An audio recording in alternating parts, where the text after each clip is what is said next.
And then I need to share my screen so you can actually see what we're doing.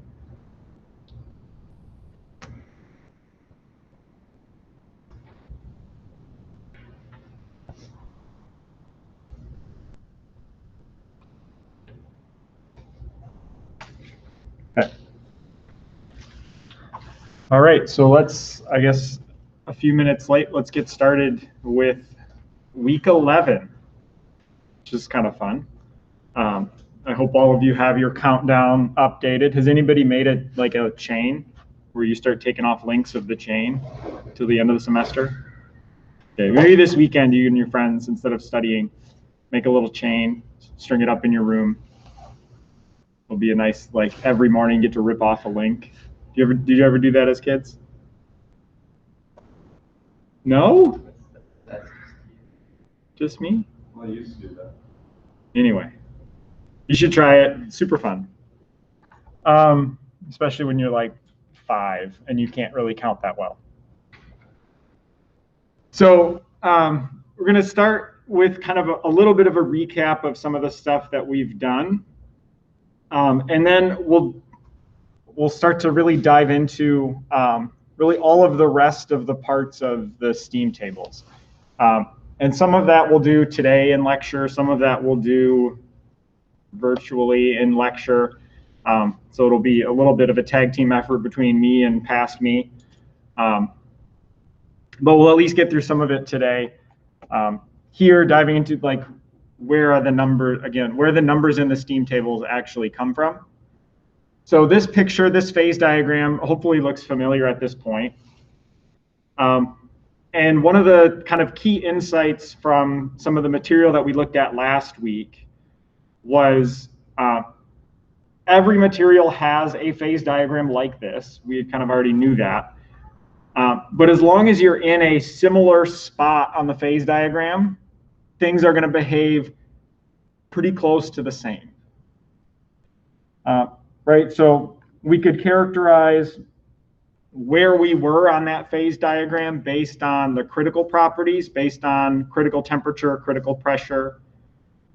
We could look up what those are in a table like this. The actual values of any of these constants change a lot from substance to substance. So if you look at something like, I'm just going to read some numbers since you can't read them. Right, the critical pressure of argon is 4.87 megapascals. The critical temperature is 150 Kelvin. Hydrogen, it's 1.3 and 33 Kelvin. Water, it's 22 and 650 Kelvin. So it can change a lot, and these are just like a partial list of substances. So all of these values change a lot, but as long as we're in kind of the same place, we behave kind of the same. So that's what we were doing. What am I doing? I'm trying to advance slides like that. So that's what we're doing with this picture.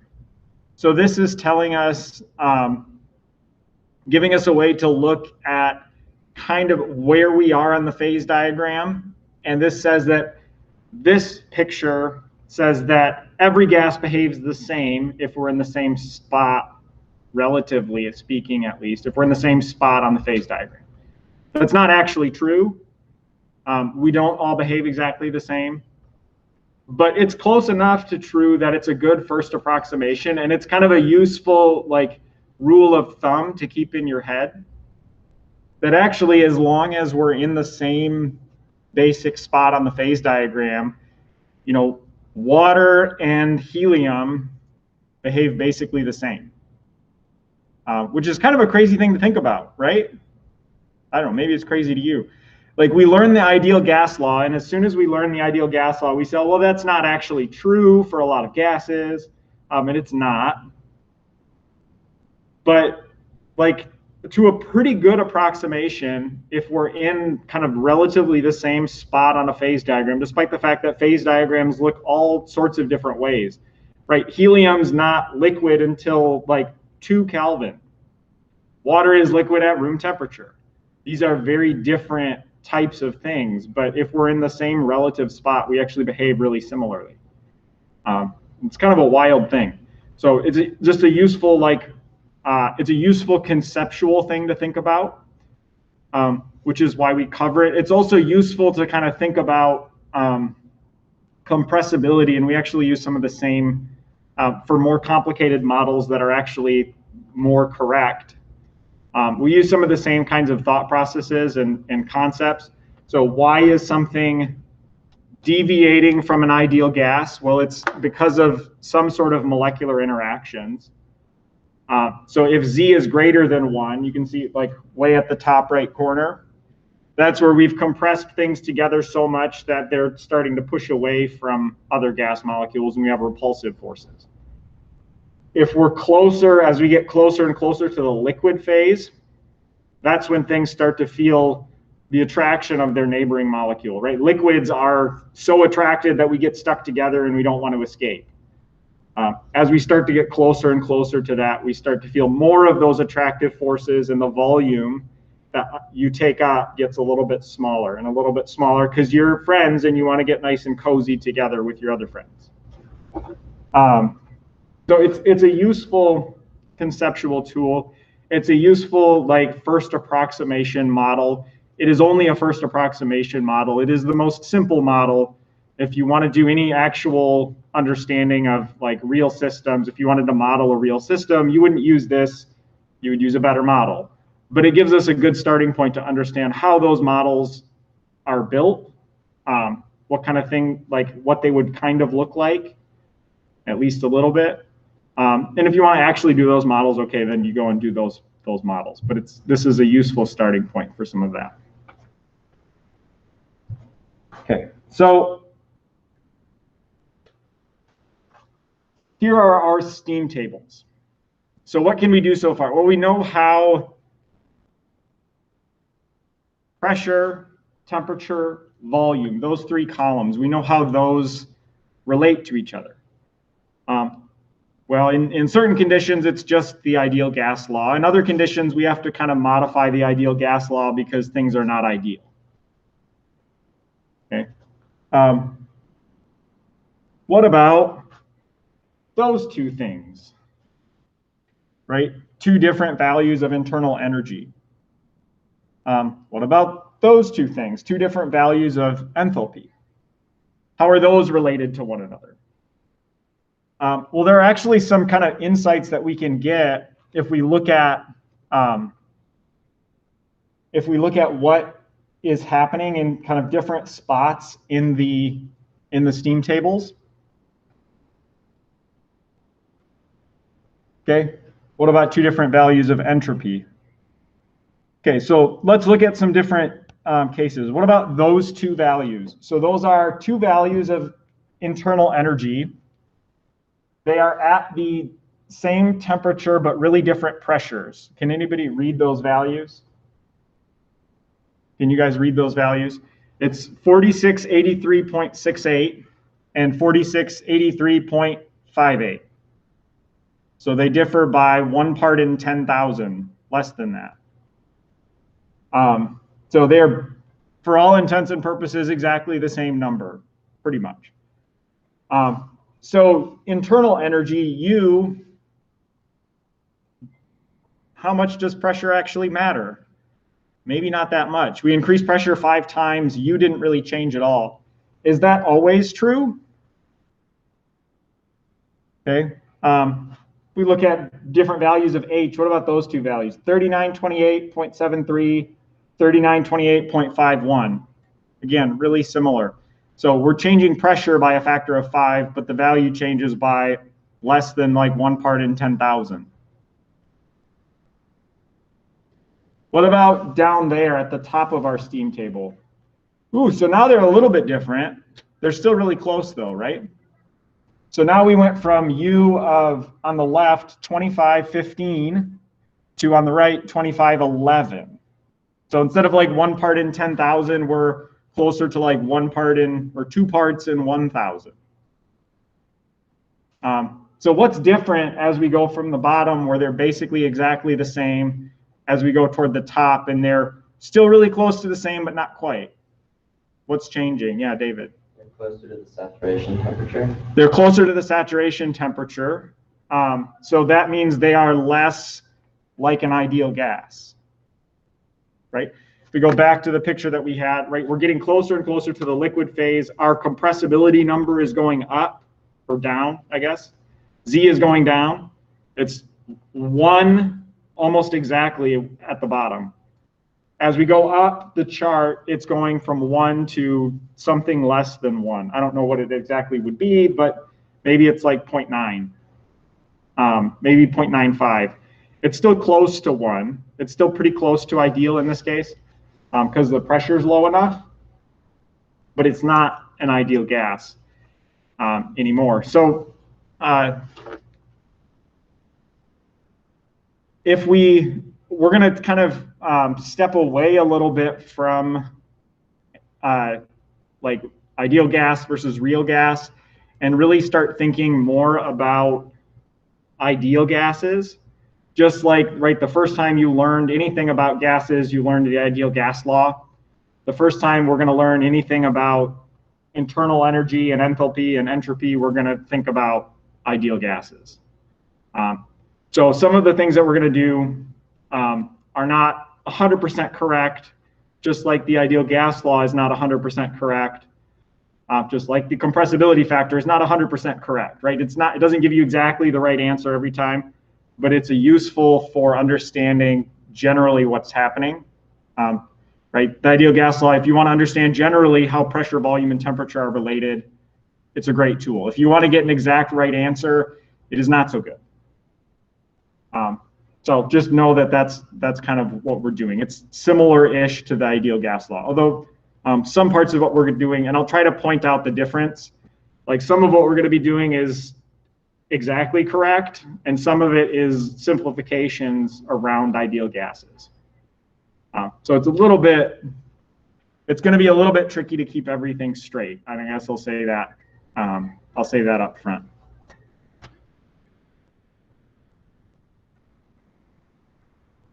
Okay. So what if we go to just something that's way further from ideal? We were at really low pressure. If we go to something like 20,000 kPa, I'll just go through this quick. You can see now at the same temperature, we're only increasing the pressure by 1/3.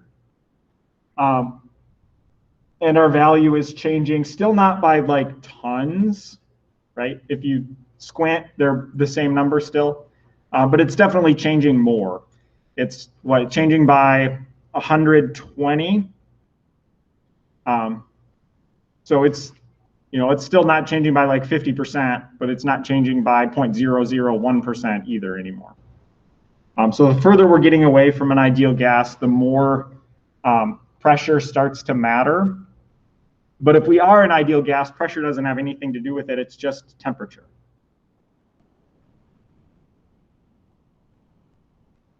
Okay, what about for liquids?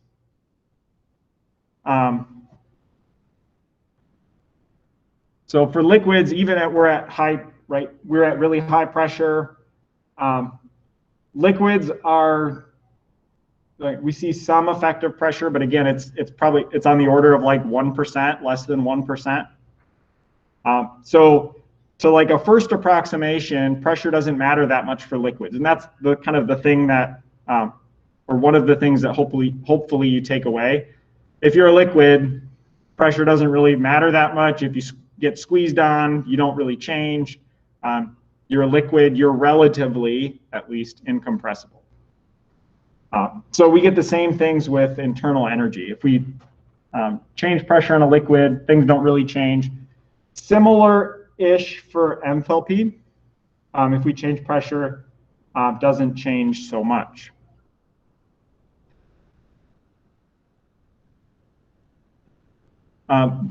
One kind of interesting thing to notice, if you look at changes in internal energy and enthalpy, so delta U and delta H. I mean, obviously those are different numbers, and I didn't mean this was supposed to be selecting the same thing. How come you're not doing that? Stop it. That's supposed to be, no. like that.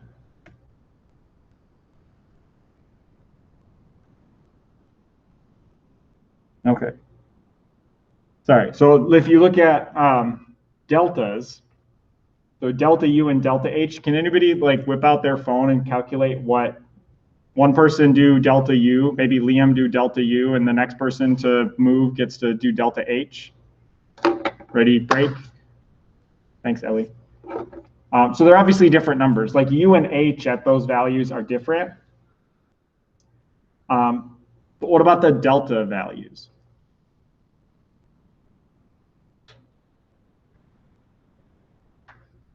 Can you read everything okay? Yeah. Yeah, 82.76. So for delta U between 40 and 60, 82.76. What about delta H? 82.9. 82.9.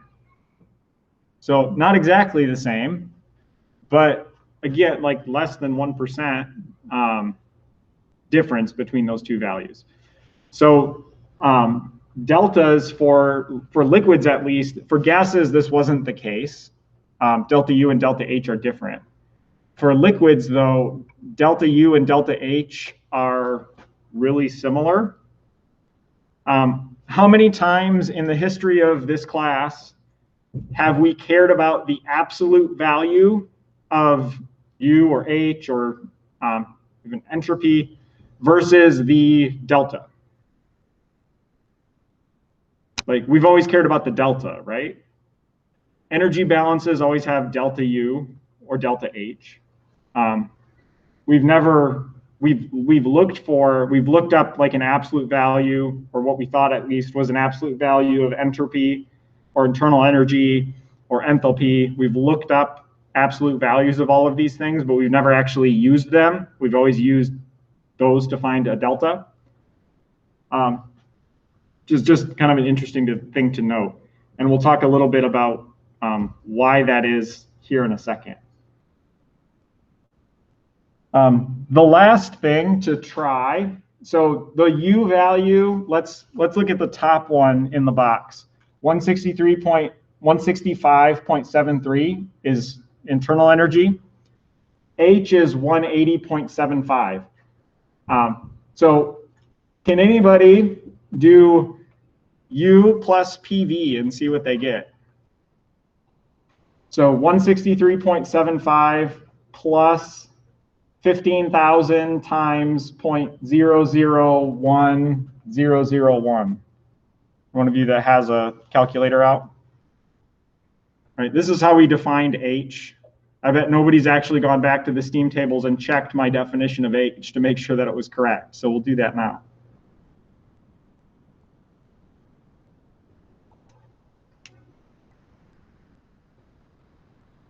Got 178.765. You got 178? Yeah, that 1 plus. Okay. I think there must have been, so it should be basically plus 15, right? Because you're 15,000 plus point or times 0.001. So it should be 165 plus 15. It should be exactly correct. Because that's the definition. So it has to be, because that's how we made it. We made it so that H is U plus pressure times volume. Anyway, just a couple kind of neat things to note on our steam table. So let's flip to some notes.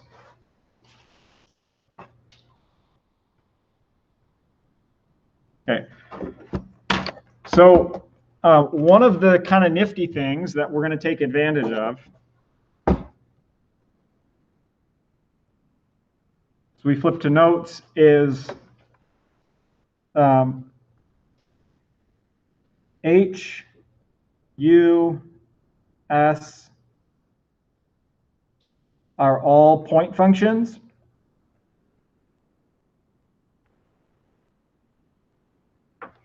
Okay, and what that means is we don't have to do every experiment in order to figure out what their value is. We only have to do one experiment, and then that figures out for every, like that figures out the value for those two endpoints. So let's talk about what the experiment are, or what the experiments are. So we can choose the easiest path. So just kind of, this is why we're not going to be looking at every path. So let's talk about a first experiment.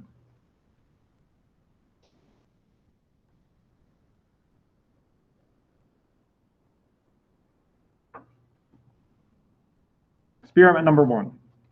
So let's say in this experiment, what we're going to do is have a piston and cylinder. We have something inside of there. This is our initial state 1. And what we're going to do is we're going to lock the volume and hold the volume constant. So I'm kind of drawing that as like their little stoppers to make sure the piston can't move. In reality, you do this in a sealed vessel. It's actually a sealed vessel called a bomb, which is kind of fun. They're like really rigid, strong steel containers. If you ever take physical chemistry or know somebody that does, ask them if they did bomb calorimetry in PChem lab. You would do this experiment to be able to calculate some of these properties. Okay, so we have this initial state. We have something at some temperature and pressure. How do we know what temperature and pressure? Well, we just like put a pressure gauge on it and stick a thermometer inside. So we can measure that.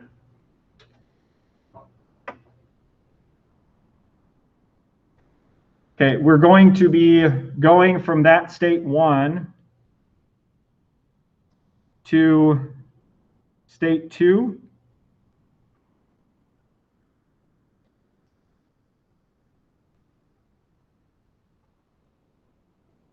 And from state 1 to state 2,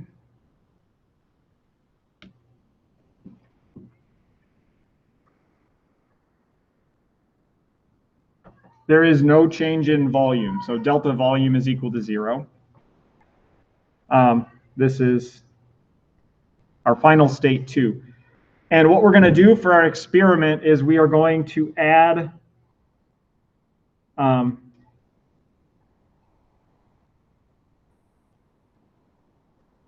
some amount of heat, Q. Okay, if we add heat to the system, what's going to happen? Well, our volume is going to stay the same, but temperature and pressure will both go up. What does our energy balance look like?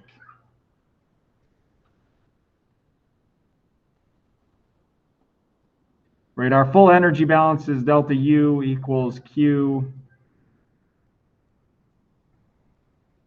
minus W. But we're sneaky. We chose a system that W is equal to what? No volume change, work is equal to 0.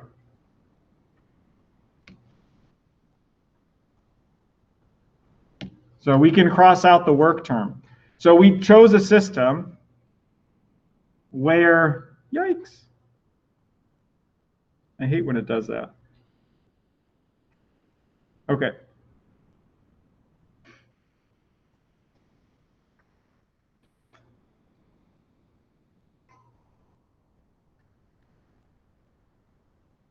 If we're sneaky, we can choose a system where the change in internal energy from initial to final is exactly equal to Q.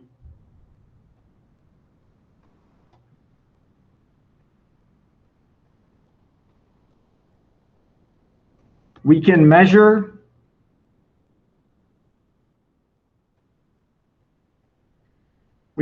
Q,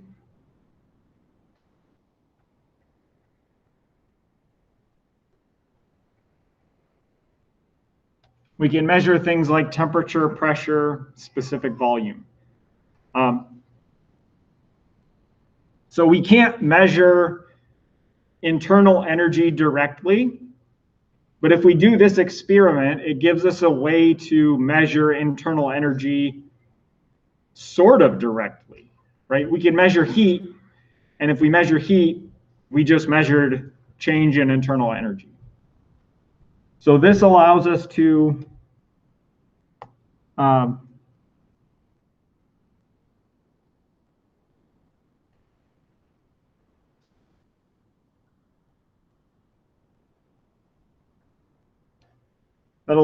measure delta U, changes in internal energy. This is the experiment that we would carry out. If you're wondering where all of the U values came from, it's from experiments exactly like this. Now, the thing to note, we didn't measure U, we measured delta U. So the reality is we can't actually, like in the tables, in your steam tables, you have a value like 168.57 for U. All of those values are referenced from the same initial state, the same state 1. And this is the change from that state 1, which is actually the triple point of water. It's an arbitrary thing. We could have picked anything. We just picked one. And then you reference all of those based off that same initial point. So that's how we get the like kind of hard numbers in our table. Although we're not actually like the absolute value of those isn't what's important. It's always the delta, and the delta is the thing that we're actually measuring. So if we have this sort of system, we can measure, well, we have the Q. We can measure, like, if we add a little bit of heat, how much does the temperature change?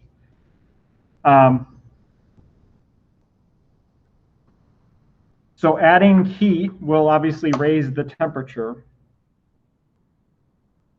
So we use this equation where this guy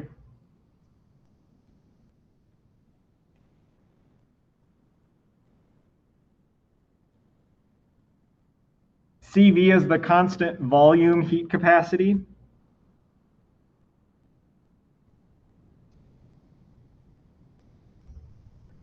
Why is it named the constant volume heat capacity?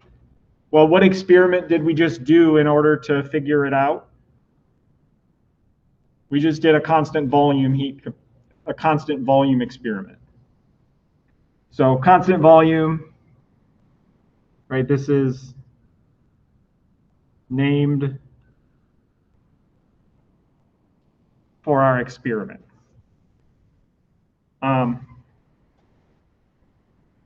Okay. And this equals delta U.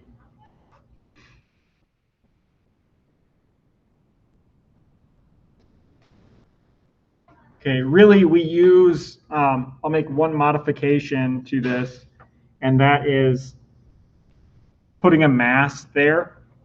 And that's because really, like, we're going to take mass out of the equation. Obviously, if we have more stuff, it's going to take more heat to raise the temperature the same amount. So the heat capacity is going to be something that is mass independent. And then to get like the total amount of internal energy or the total amount of heat, we have to put mass back into the equation. Just like to get from like lowercase q to uppercase q, we have put mass into the equation. It's going to be basically the same thing. Okay. So our equation can be delta U, I'll use a little u, equals the integral from T1 to T2 of CV dt. And this works, right? The equation above worked for our specific experiment. our constant volume experiment. But because delta U doesn't depend on the path, it works, the equation below works for any path that we happen to take, which is the power of state functions. Like, we don't need to know how we get from point A to point B. We just know that we started at A and we ended at B. And that's what this equation does. So I'm gonna box this. This is really the key equation, but I want you to see like what physical experiment some of this stuff actually comes from. How do we measure a heat capacity? But we do an experiment exactly like this, and we measure temperature change.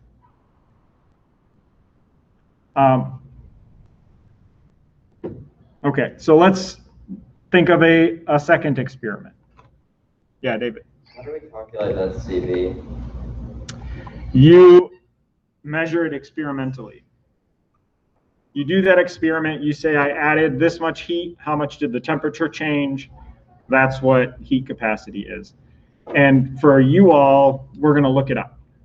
So it's a known property of materials, as long as they're known materials. If they're not known, you can go and measure it with a fairly simple experiment. So we'll look it up. I have a table on Moodle that has a whole bunch of heat capacity values.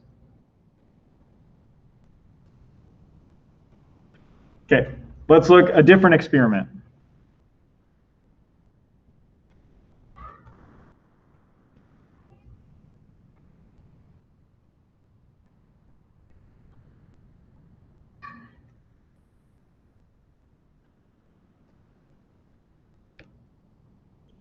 Okay, so here's our state 1.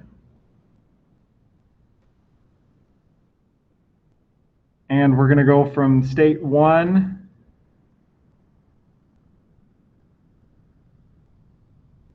we're going to undergo an expansion to state 2. So from 1 to 2, we're going to do this by adding heat.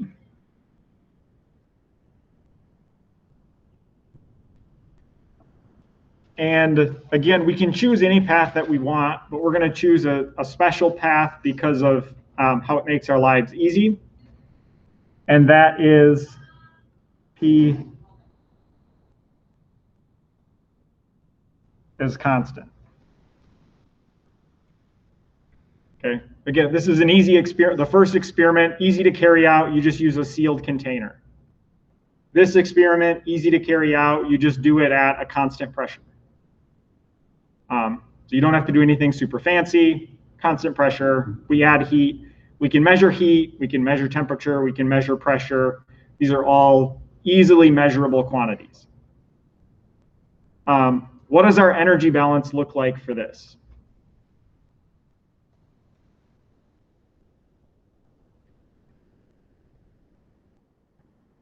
Will be delta U equal to Q minus W. And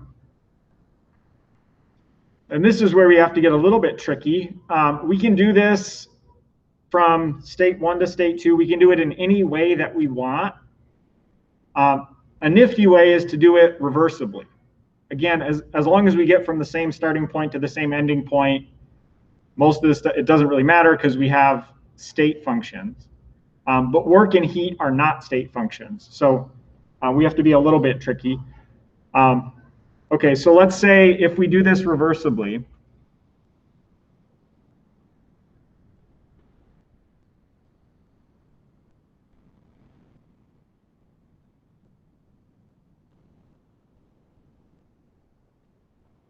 then W12 is equal to the integral of P d volume from state 1 to 2. But we chose a nifty path. We chose one where pressure was constant, so this becomes a super easy integral.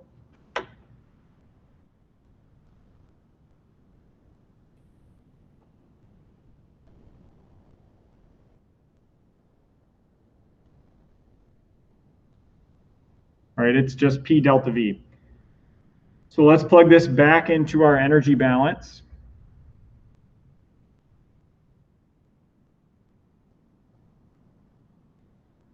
delta U equals Q12 minus P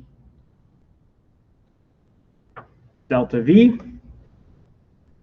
or Q, again, which is an easily measurable quantity, is equal to delta U plus P delta V. And hopefully you notice something snazzy about the right-hand side of that equation. Right, this right-hand side is delta H. Okay. So this gives us a nice and experimentally easy way of measuring delta H values. How did we do it? We did a constant pressure experiment where we added heat, we measured how much heat, and then we could measure, indirectly at least, we could measure delta H. So similarly, we can get then delta H is the integral from T1 to T2 of a heat capacity dt.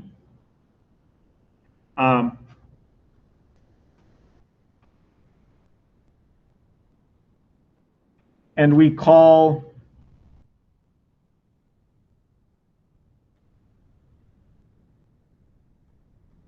Cp the constant pressure.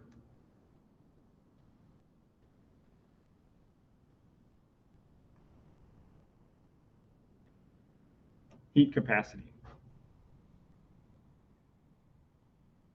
Okay. And why do we call it the constant pressure heat capacity? Well, you can use it in things where pressure is not constant, but how did you measure it? You did a constant pressure experiment. So that's why the constant volume heat capacity, CV, we use it to find delta U, and I'll write this. So CV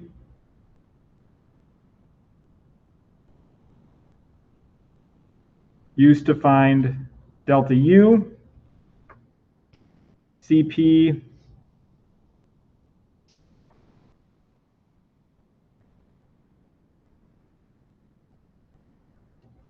is used to find delta H. And that's like one of the take-home messages from this. That's something to put stars by so that you remember. Which one do I use? Don't get confused by the name, the constant volume heat capacity and the constant pressure heat capacity. If you're doing an experiment where volume is changing, but you need to find internal energy, you use the constant volume heat capacity. And it feels weird because volume's changing. Why am I using this thing that's called constant volume? Well, it's called that because it was named for the experiment where we measured it. Okay. Similarly, the CP, it's called constant pressure heat capacity because it's named for the experiment, not because it's like telling you don't use it if pressure is changing. And again, so these are two equations, the ones that I boxed.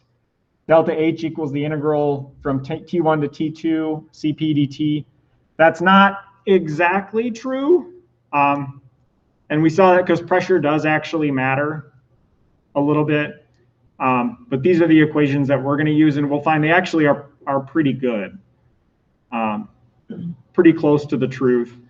But right, this is welcome to science where we teach you something and we tell you this is how it works, and then you go, actually, well, it's not quite that.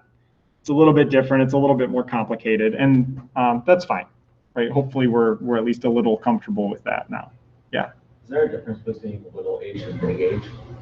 Little h is the specific enthalpy. Big H would be the total enthalpy. Okay.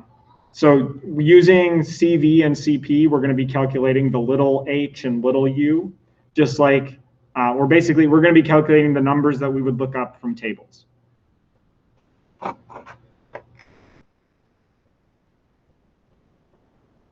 Okay, so just to end on some last stuff.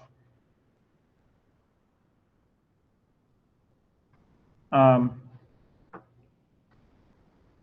that. So for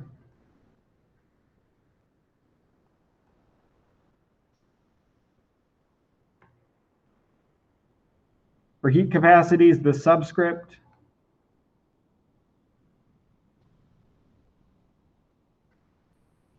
tells us what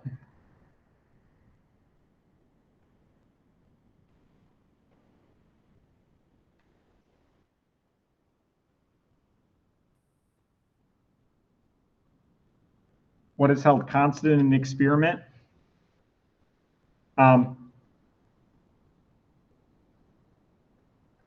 For ideal substances, and we saw this a little bit in the steam tables,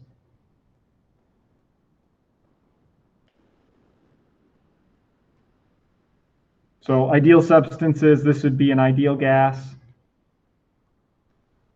or an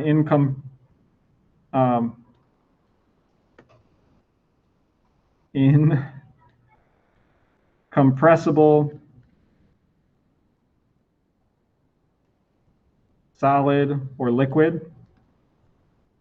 We haven't done solid stuff, but the same stuff applies.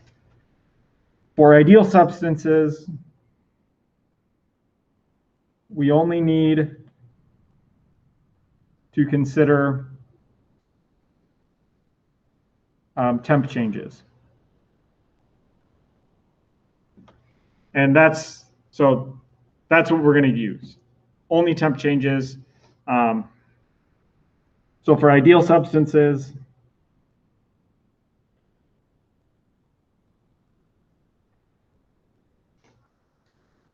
CV to get delta U, CP to get delta H. We already noticed one kind of interesting thing about liquids. For liquids,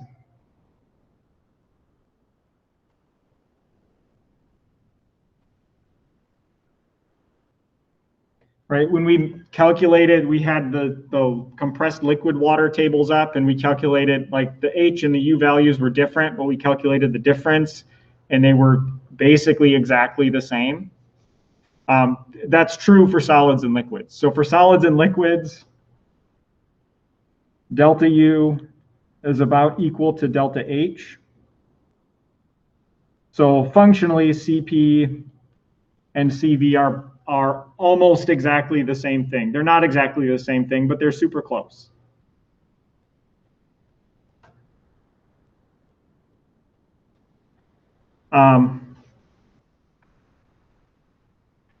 For an ideal liquid or an ideal solid, an incompressible liquid, an incompressible solid, then they're exactly the same thing.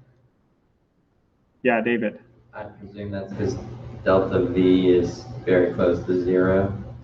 Correct. So their CP and CV are almost exactly the same thing because the change in volume is almost exactly 0.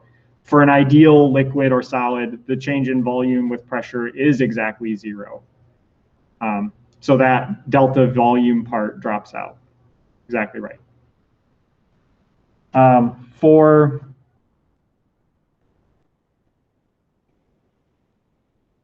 an ideal gas, and we'll end on this.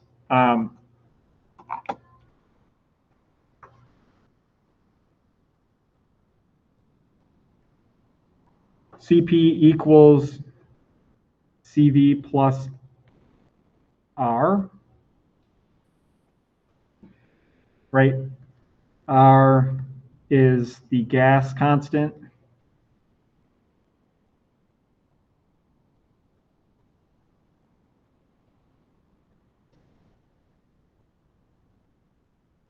From PV equals RT.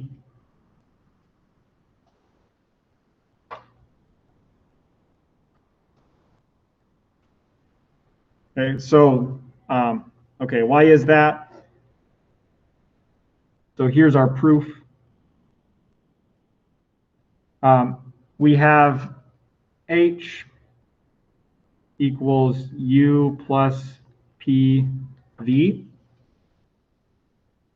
So we can do a little calculus on this, and dH, just take the derivative of everything, is equal to du plus d PV. Okay, so what is, for an ideal gas,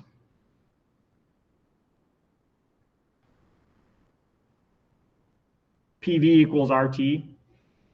So that PV is, we can swap it out with RT and they work just the same because we're an ideal gas. So we have dH equals du plus d RT, the change in RT, which is equal, which gives us, right, R is a constant, it doesn't change. So this gives us dH equals du plus R dt. And we know, okay, what is dH, what is du?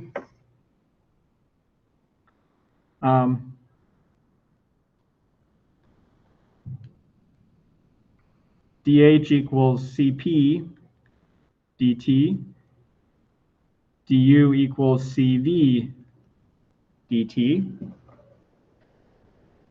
So we have Cp dt equals Cv dt plus R dt. We can divide both sides by dt, which gives us Cp equals Cv plus R. Okay, so this is for ideal gases. We're going to do stuff, we're not going to do anything for non-ideal gases. For non-ideal gases, for really all of this stuff, if you want to learn more about it, you're probably going to look either at physical chemistry or engineering 376, which is like advanced thermodynamics, where you'll take that if you're a chemie. Then you would learn more about non-ideal gases, just like, you know, we started with the ideal gas law and then said, oh, there's this compressibility factor. We'll do some of the same things and say, well, some of those things weren't totally true. They were a good first approximation. But we'll stick with, for some of this stuff, with ideal gases, ideal solids, and liquids. But there is more to that. We're going to stop there for today. We'll do an example. So one of the kind of fun things,